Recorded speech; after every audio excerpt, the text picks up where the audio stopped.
Como que esse ser humano vai se alimentar? Ela falou assim, amiga, eu não como arroz e nem feijão. Vocês viram falando isso? Não se preocupa com a... Aí ela só tem ovo, peraí, só tem ovo. Meu Deus do céu, você falou que não ia comer o ovo, mas fica com essa história. Desde que eu sei o que eu faço comigo. Sério, gente, se preocupem com o que vocês vão comer. Chega. Dietas restritivas, longos períodos de jejum. A alimentação de participantes do Big Brother Brasil virou polêmica dentro e fora da casa. E nas redes sociais, muita gente apontou que os maus hábitos em relação à comida poderiam indicar algum transtorno alimentar. Mas definir um diagnóstico não é simples. Só o acompanhamento com profissionais de saúde especializados pode confirmar um transtorno, e a questão vai além da comida. Por trás de um transtorno alimentar existem questões físicas e psíquicas que demandam atenção e uma equipe multidisciplinar. Esta verdadeira indústria da magreza que a gente tem. Tem uma pressão social muito grande. Isso vale para a anorexia e para a bulimia. Para a compulsão alimentar, aparentemente as questões também estão ligadas a bullying na infância, abuso na infância, ou seja, questões ligadas a problemas infantis de alimentação também podem predispor a esses quadros. Estima-se que cerca de 1% da população mundial sofra de algum transtorno desse tipo. Anorexia e bulimia são os mais frequentes e tem ainda a compulsão. Em comum, podem gerar complicações sérias de saúde e até levar à morte. Pesquisas recentes mostram um aumento dos casos, com o aumento também da exposição excessiva da imagem e da pressão nas redes sociais. Inclusive na pandemia, que se tornou pressão extra na saúde física e mental das pessoas.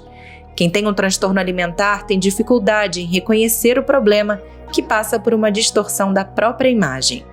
Mas quem está por perto também pode ajudar. Muitas vezes a própria pessoa, vai ter uma dificuldade muito grande de reconhecer. Então acho que o papel dos pais é tentar mostrar o problema que isso está se tornando e convencê-la a buscar um tratamento. Quais são os sinais de alerta de um possível transtorno alimentar? Esses transtornos têm cura? E como identificar os comportamentos de risco e buscar tratamento? Esses são os temas do Ao Ponto desta sexta-feira.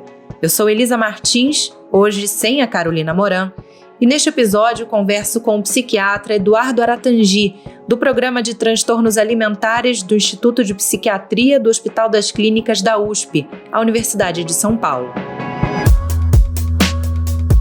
Fique com a gente!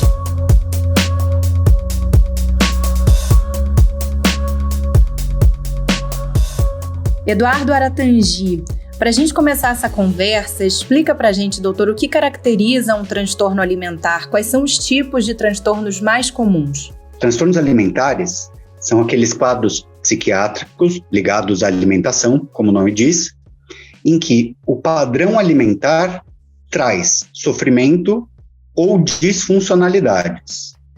E aí os quadros mais comuns, mais conhecidos, são a anorexia nervosa, a bulimia nervosa, o transtorno de compulsão alimentar e, mais recentemente, são descritos o transtorno alimentar restritivo evitativo, transtorno ruminativo e a síndrome alimentar noturna. Mas os três primeiros são os mais importantes. E quais são os primeiros sinais de alerta, doutor, desses transtornos que o senhor descreve? São sinais muito parecidos entre eles? De forma geral, uma preocupação excessiva com o alimento, então quando esse assunto toma um espaço desproporcionalmente grande na vida da pessoa, passa a dominar a rotina, diminui o repertório de atividades, de prazer, de sociabilidade do indivíduo, a gente está diante de um transtorno alimentar. Agora, quando se fala de anorexia, por exemplo, a questão principal é uma restrição alimentar, então uma diminuição na ingesta, que leva a uma perda de peso. E isso de uma forma sofrida, obsessiva e que traz prejuízos à saúde. Claro que na anorexia podem ocorrer métodos para acelerar a perda de peso associados, como o uso de substâncias, uso de métodos purgativos, medicações, atividade física e assim por diante. mas o núcleo da anorexia é uma perda de peso autoimposta por uma obsessão com o corpo, medo de engordar ou distorção da imagem corporal. A pessoa passa a recusar a alimentação, ela começa recusando comidas mais engordativas, como carboidratos e coisas muito gordurosas, e ela vai progressivamente parando de comer tudo. Já na bulimia nervosa, acontecem episódios de compulsão alimentar, em que o indivíduo come muito, rápido e com a vivência de perda de controle. E seguidos desses episódios, o paciente apresenta métodos compensatórios para evitar o ganho de peso. Os mais comuns são os purgativos, né, vômito, laxante, diurético, mas podem haver também métodos não purgativos, como atividade física ou jejum prolongado.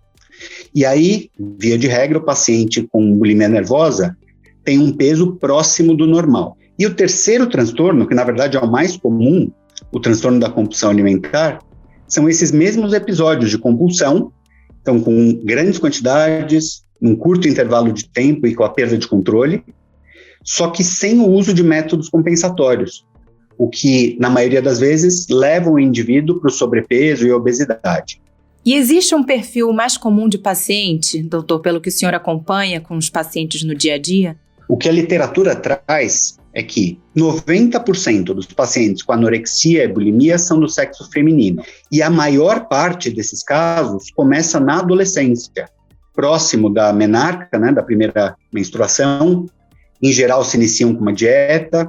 São mais frequentes em determinados tipos de profissão, atividade acadêmica. Então, por exemplo, bailarinas, modelos, estudantes de medicina, enfermagem, nutrição e psicologia. Já o transtorno de compulsão alimentar, embora seja mais comum nas mulheres, a proporção é de 3 mulheres para cada 2 homens. E aí ele tem um início mais precoce, ele vem de uma forma que a gente chama mais insidiosa, mais gradual, e acompanha o indivíduo pela vida toda. E é possível a mesma pessoa ter mais de um transtorno alimentar? Isso acontece? Não. Na psiquiatria e nos transtornos alimentares, existe uma hierarquia de diagnóstico. Então, havendo mais de um diagnóstico, predomina o mais grave. O que pode acontecer, e é comum, é a migração de diagnóstico. Então, por exemplo, paciente que na adolescência, aos 16 anos, abre um quadro de anorexia restritiva, perde peso, mas aí aos 18 começa a ter compulsões. Com medo de engordar, usa os métodos compensatórios. Se esse padrão muda por mais de 6 meses, esse diagnóstico migrou de anorexia para bulimia, se ela recuperou peso nesse período. E depois, vamos dizer, ela, no processo de amadurecimento, migra para a compulsão alimentar. Então, ela deixa de usar os métodos compensatórios, mas permanece com as compulsões. Então, o que acontece é migração. Esse exemplo que eu dei, ele tem um bom prognóstico. Quando o paciente sai da anorexia, passa pela bulimia e frequentemente vai para a compulsão alimentar, esse paciente tende a se curar. Já o caminho contrário, alguém que tenha compulsão alimentar ou bulimia e desenvolve anorexia, tende a complicar mais e tem um prognóstico pior. O que a gente sabe é que nos transtornos mentais, de forma geral, especificamente nos transtornos alimentares, existe uma equação complexa, uma combinação de fatores. Então, eu dei exemplos de fatores de risco, né, como sexo feminino, algumas profissões, algumas tendências acadêmicas, mas existem também alguns traços psicológicos. Baixa autoestima, autoexigência, perfeccionismo, rigidez, dificuldade de expressar emoções, assim como contextos familiares. Então, famílias muito exigentes, famílias muito ligadas ao corpo, ambientes sociais que demandam muito por isso. Havendo essa combinação, quanto mais fatores de risco se somarem, maior a tendência do indivíduo desenvolver os quadros mais graves. Só que existem os fatores protetores também. Então, se o indivíduo, por exemplo, no amadurecimento, amplia seu repertório social, ou encontra propósito no seu trabalho, nos seus estudos, maternidade, né, ser mãe é um grande fator protetor. Em geral, os pacientes melhoram muito. Então, o que eu quero dizer com tudo isso? é difícil estabelecer a priori o que vai determinar o rumo da doença. Mas a gente conhece os fatores protetores e os fatores agravantes. E aí a gente pode mudar alguns deles. E esse é o papel fundamental do tratamento, melhorar esses fatores protetores e tentar restringir os fatores agravantes. Para quem sofre do transtorno, a comida é como um vício. Funciona como a droga para um dependente químico. Por isso, é necessário tratamento. Agora, doutora, é um transtorno associado a um componente psiquiátrico, o senhor explicava, mas onde se cria a relação com a comida? Quer dizer, por que a alimentação é que vira o foco? Isso também é muito interessante. Quando a gente fala de dependências químicas, a gente sabe que o tratamento ideal, né, o melhor dos mundos, é a abstinência da substância. Agora, quando a gente fala de transtorno alimentar, não dá para o indivíduo não se relacionar com a comida. Essa não é uma possibilidade. Então, qual que é a questão? Por que vai para a comida? Em muitos aspectos, os transtornos alimentares passam por uma questão de controle. Por exemplo, na anorexia, o paciente tem uma necessidade de controle patológica, obsessiva. E aí ele controla tanto o próprio corpo, a própria alimentação, que parece um transtorno obsessivo-compulsivo com foco em corpo e alimentação. Já quando a gente fala do outro lado, dos transtornos como a bulimia e a compulsão alimentar, existe um descontrole. E aí ele se torna compulsivo. Ele não consegue moderar a ingesta, a relação com o alimento. Então eu diria para você que o núcleo desses quadros é sobre controle e a dificuldade de moderar essa relação com a comida. Tanto que uma frase muito ouvida em pacientes com anorexia é: eu não controlo nada na vida, pelo menos o que eu como eu vou controlar. Entre pacientes com quadros compulsivos, eu tenho total descontrole da minha vida. E a comida é o ponto em que isso se revela mais. Doutor, para a gente citar um caso que tem sido bastante comentado, né? No Big Brother Brasil, por exemplo, a participante Bárbara, ela só tem comido ovos, frutas, mas ela foi resistente aos comentários dos colegas ali de confinamento, inclusive de uma médica, a Laís. Esses são sinais de um possível transtorno alimentar? É um comportamento frequente?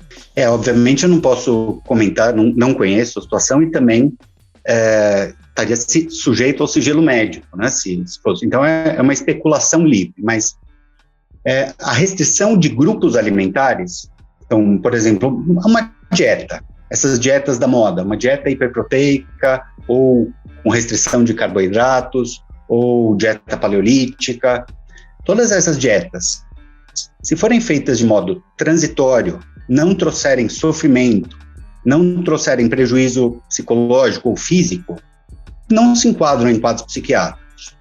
Assim, é muito comum dieta, por exemplo, antes do verão.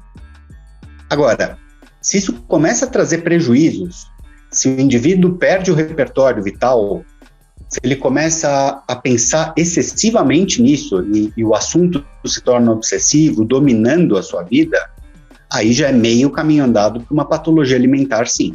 Além da questão alimentar propriamente dita, que muitas vezes fica escondida, né? A pessoa começa a ter alterações comportamentais, alterações de humor, começa a ter recusas constantes em alguns tipos de comida e, enfim, ela começa também, em alguns casos, por exemplo, na anorexia nervosa, você tem um emagrecimento muito rápido. Talvez os fatores principais para determinar se é patológico ou não o indivíduo sofre com aquilo, o indivíduo perdeu, por exemplo, as atividades de lazer ou deixa de fazer coisas que costumava fazer e, principalmente, esse comportamento traz algum prejuízo para ele, porque esses 3 aspectos que eu comentei são centrais para o diagnóstico. Agora, o que os outros observam, o que os outros acham, isso é opinião, é fofoca, é outra coisa. O que eu quero dizer é, o diagnóstico depende do indivíduo, não da opinião externa. E como é que se dá essa conscientização, doutor, de alguém que tem um transtorno alimentar? É difícil o paciente perceber ou também reconhecer esse problema? No caso da anorexia, via de regra, os pacientes com anorexia só buscam ajuda muito tardiamente, quando já tem prejuízos graves ou consequências clínicas, e normalmente são trazidos pela família. Existe uma identificação com a doença. A anorexia tem um aspecto que a gente chama de ego sintônico, em que o indivíduo não se percebe doente. A obsessão pela magreza, o medo de engordar, a distorção de imagem corporal levam o indivíduo a um comportamento que é voluntário. Já quando a gente trata de bulimia nervosa, compulsão alimentar, o indivíduo se incomoda muito com as perdas de controle, com as consequências do hábito alimentar e desse comer transtornado. E aí, nesses casos, o próprio indivíduo costuma buscar ajuda. Mas isso é um exemplo de como é variável, né, dentro dos transtornos alimentares, a busca por auxílio. E o senhor falou também dos fatores de risco, os fatores agravantes, né? Mas eles são gatilhos. É possível identificar, né, os gatilhos, quer dizer, o que causa um transtorno alimentar? O que se sabe sobre isso, doutor? Diferente das outras especialidades médicas, a psiquiatria não consegue isolar um fator que causa. Então, é uma mistura de fatores biológicos, por exemplo, a predisposição genética, o desenvolvimento neuropsicomotor na infância, questões hormonais, a proximidade da menarca. Existem fatores sociais, como a pressão pelo corpo magro, o ambiente em que o indivíduo vive, e fatores psicológicos, muito ligados à estrutura e ao desenvolvimento emocional do indivíduo.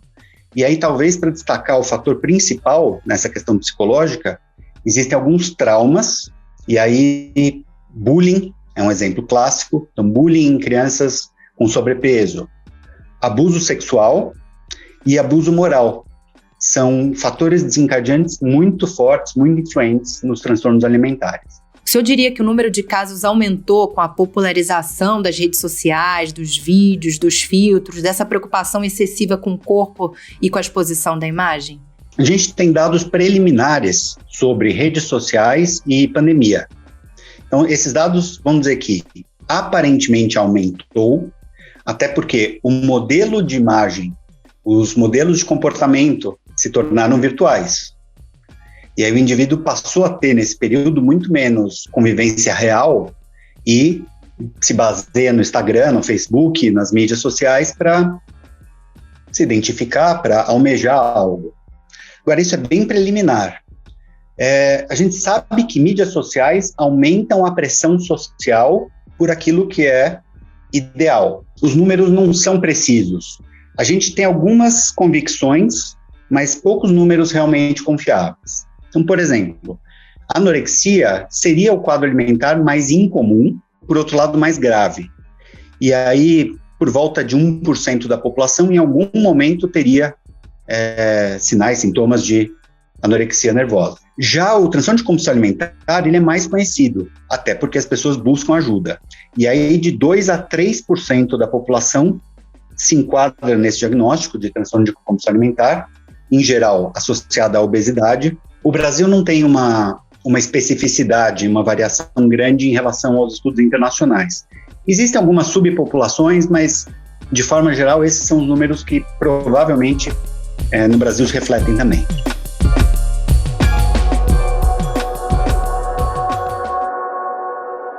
Doutor, recentemente teve uma supermodelo plus size americana, Tess Holliday, que afirmou que ela tinha sido diagnosticada com anorexia. I understand that people look at me and I don't fit what we have seen presented as, the diagnosis for anorexia. Isso surpreendeu algumas pessoas porque não seria o perfil normalmente associado a uma pessoa com anorexia. É possível uma pessoa obesa também seguir padrões anoréxicos? Pois é curioso, mas tecnicamente sim. Pelo seguinte, o sistema diagnóstico usado nos Estados Unidos mudou há poucos anos.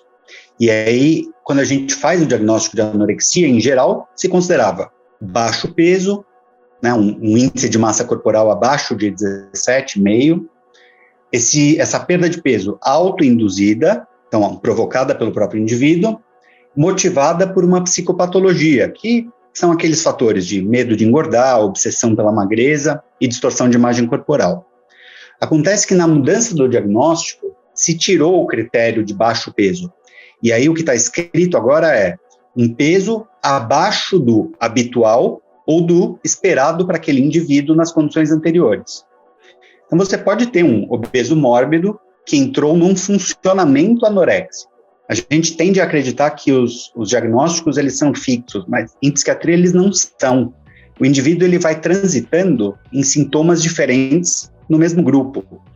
E como é que se dá esse passo seguinte, né, doutor? Quer dizer, vamos dizer que uma pessoa teve o diagnóstico confirmado de transtorno alimentar, tem cura? Como é que é o tratamento? Ele tem que ser encarado com vários profissionais diferentes? Como é que funciona? Para começar, sim, tem cura. Mesmo os casos de anorexia nervosa, metade dos pacientes se cura depois de 10 anos. Então, se a gente fizer um acompanhamento, né, uma coorte de pacientes com anorexia, 50% está curado depois de 10 anos. Nesse exemplo, 30% tem uma melhora parcial, mas continua com os critérios diagnósticos. E 20% se tornam crônicos, são pacientes muito graves, com grande prejuízo na qualidade de vida. Como é que é o tratamento? O padrão ouro de tratamento é com equipe multidisciplinar. Até porque medicação é acessória no tratamento dos transtornos alimentares, não é a base. E aí o que precisa é uma reeducação alimentar, e esse é um ponto fundamental, terapia, e muitas vezes, por exemplo, quando tem adolescente com transtorno alimentar, o tratamento de maior impacto é terapia familiar, porque é uma patologia da família, não só do indivíduo. E médico, essa é a equipe mínima, né? Um médico formado no assunto, em geral é psiquiatra, nutricionista e psicólogo. Agora, alguns pacientes, como é uma patologia que pega o começo da vida, alguns pacientes chegam na vida adulta livres do transtorno alimentar e não voltam a ter. Então é variável, mas existe sim a perspectiva de cura e de alta. Porém, há uma vulnerabilidade psíquica. Então esses pacientes, muitas vezes, não têm mais transtorno alimentar, mas apresentam em algum outro ponto da vida um quadro depressivo, uma síndrome ansiosa, um transtorno obsessivo-compulsivo, por exemplo. Mas existe a perspectiva de ficar livre de doença, sim. Doutor, e para a gente fechar, como é que uma pessoa que conhece alguém com um transtorno alimentar pode ajudar essa pessoa? Ou se ela mesma tiver um transtorno alimentar, como que ela pode pedir ajuda? Em geral, quando são quadros que incomodam o indivíduo, como a bulimia, a compulsão alimentar, o transtorno alimentar restritivo e evitativo, ele próprio busca ajuda pelos prejuízos que está vivendo. E isso é bom, porque automaticamente melhora o prognóstico. Já nos quadros de anorexia ou de bulimia, em que o indivíduo esconde o comportamento, a família percebe essas situações indiretamente, ouvindo o indivíduo vomitar no banheiro, ou comida que some no meio da noite, uma perda de peso importante, né, no adolescente. E aí, nessas situações, a melhor forma é algum familiar ou amigo próximo abordar sem julgamentos a pessoa e ouvi-la. E, nesse sentido, buscar um profissional qualificado, um auxílio para fazer o diagnóstico correto e instituir o tratamento. Normalmente, as pessoas com anorexia nervosa buscam tarde o tratamento, pelas complicações clínicas só. E aí esse é o papel fundamental da família e das pessoas próximas, de evitar que chegue num ponto em que já há sequelas. E aí, conversar com o indivíduo, tentar buscar um tratamento, seja psicoterápico, nutricional e psiquiátrico, para diminuir o risco do indivíduo progredir mal. Doutor Eduardo Aratangi, obrigada pela sua participação no Ao Ponto. Bom trabalho para o senhor. Eu que agradeço. Um abraço para vocês.